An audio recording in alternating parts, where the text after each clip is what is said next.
House of Brutalism series. Today we are covering this lovely house called Maison in Beton Brut, which literally translates as House of Ugly Concrete, but in the more refined sense, this is a brutalist house, using eco-brutalism as the main design style. For those who don't know, brutalism was born in kind of 1955, coined with the phrase "brutalism." But really, especially that post-war period throughout Europe, there was a resurgence using concrete. They had a lot of concrete. It's easy to shape.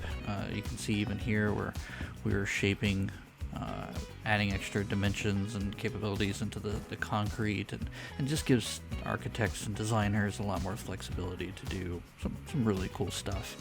Problem with brutalism is it's ugly. It's very, very brutalistic. And together with the Soviet Union using it quite a lot for pretty much all their buildings, brutalism as it was known throughout the 50s, 60s, 70s, and into the 80s just died in the 1980s. Lately it's been making a resurgence as people started bringing in some of these darker, richer woods you can see here, together with a lot more greenery and what's known as eco-brutalism. Brings in a lot of organic kind of materials and concepts into the house and just makes for something that feels more organic and in touch with nature, even though it is just an ugly concrete structure. So this home has a nice entryway here, so I went with kind of the floating kind of entryway here, leading up into the house, and then on the side here we poured a bunch of concrete, added some wood together with some hanging vines, and this forms kind of our entryway into the garage. So let's bounce down here into the garage. As you can see here, we've got kind of the double garage doors, and inside of here we have garage bays. So unfortunately the game doesn't have any cars, but in the future when we do get them, they'll be able to fit in here nice and neat as a kind of a display case for our cars. And a big huge area here where we could work on our cars.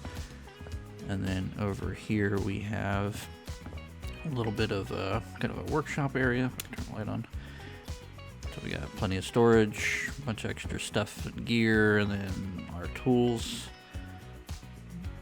the circuit breaker for the house, a whole bunch of fans and water tanks for the main house. And then in here we got a little half bath, nice little sink, and then the toilet on that side, just so we don't have to run up to the main house in case we need to wash up while we're working on our cars. So with that, let's take a walk around here. I'll leave that open. Oh, looks like we can turn on much more lighting here. Oh, there we go. Oh, that's much better. Alright, so working our way over here, you'll notice there are doors. These doors lead into each of the individual bays, so that way we can have a much better access into everything. All looks nice and lovely. Close that door up, and then right here we've got a walkway that takes us under the main house and up over just next to the house, which we'll show here in a second. And then over here we have a nice little laundry room, some the top loading washer, and then the front loading dryer. Very old school. I actually had this in my house. Nice and pretty, nice and simple. Close that up. And this walkway, like I said, leads us under the house and then out to the side. And so this leads us out to the backyard, which we'll cover back here in a second. So let's walk back down, and we'll approach the house from the front. So let's pop on out here, turn off lights, close doors. There we go. Close that up. Again, I love the slats. Just kind of a neat little effect with the way the light hits it. Alright, so walking across our floating concrete slab here. Very nice, ugly, brutal house. And then as we approach, we start to see some of that dark, rich wood leading up to the entryway with that dark wood. Again, promoting a lot of that eco-brutalism, some extra storage in front. And then out here in the back, we have our nice little area here. We can turn on some extra lighting here. We got a little grill pit, seating areas, a little table back here, and just kind of take in nature, take in the house, nice and pretty. Let me turn that back off. Alright, so let's walk into the house, close the door, and turn the lights on. Alright, so again, concrete everywhere. Nice bit of brutalism, together with some hanging plants and that nice dark rich wood. And then I went with dark green as kind of the theme, just to really hone in on that feeling of the outdoors coming inside, together with the concrete, giving it that nice natural feel. Got our little TV seating area here. We can walk out into the back if we want to.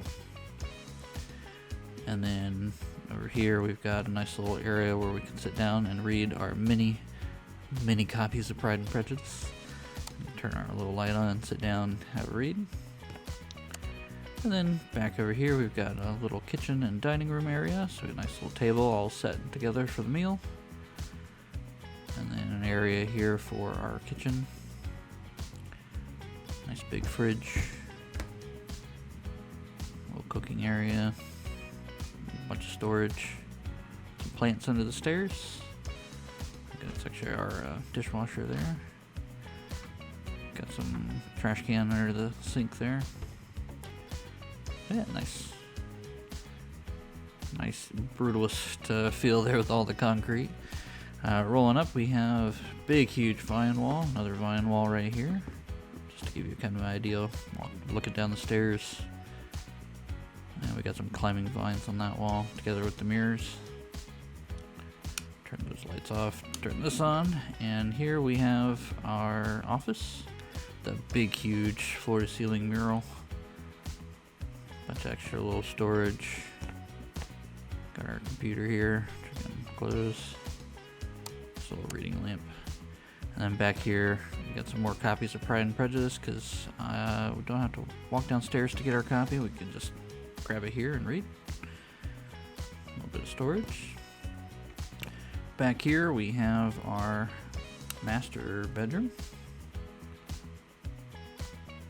Nice little seating area in front of the bed. The big, huge floor-to-ceiling windows, and then we added in some curtains there on tracks. We can close all that if we need to go dark. Big, huge windows there. Another copy of Pride and Prejudice. Can't have enough. And then back here we have our master bathroom, together with the his and hers vanities. And then the toilet with the bidet. And then back in here we've got the shower. Got our nice real luxury shampoo and conditioner.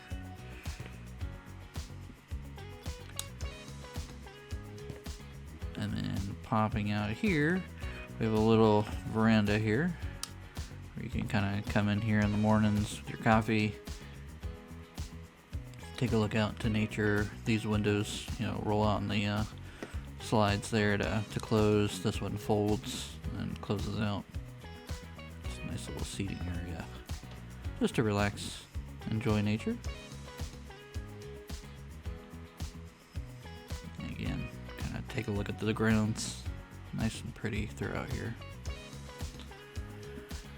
Now, let's go take a look at how this house looks at night, or at least a part of it. So I'm going to go ahead and turn off some lights, and that way we're not taxing too much on the lighting system in this game. And we'll roll out front here, turn this light on, and we can get a good idea of how well this place lights up at night. It gives it a different kind of ambiance. So we go here. There we go. And so this is how at midnight the house looks. Again, you get that nice vibe down there with the lights down into the garage, and then here lighting up that undercarriage together with the moon. Really, really pretty. And then working our way back here. Just even seeing this room at night. I don't know, just kind of gives it a slightly different feel. It gives you that kind of warm feeling, even though it's called concrete and feels cold and uncaring. Together with just all the dark woods and the green, I don't know, it just gives it something a little bit different, a little bit more cozy. And I think it's the reason why brutalism is really making a comeback here in today's age in interior design. So with that, I hope you enjoy this episode. I look forward to seeing you all next time, and have a great day. Bye.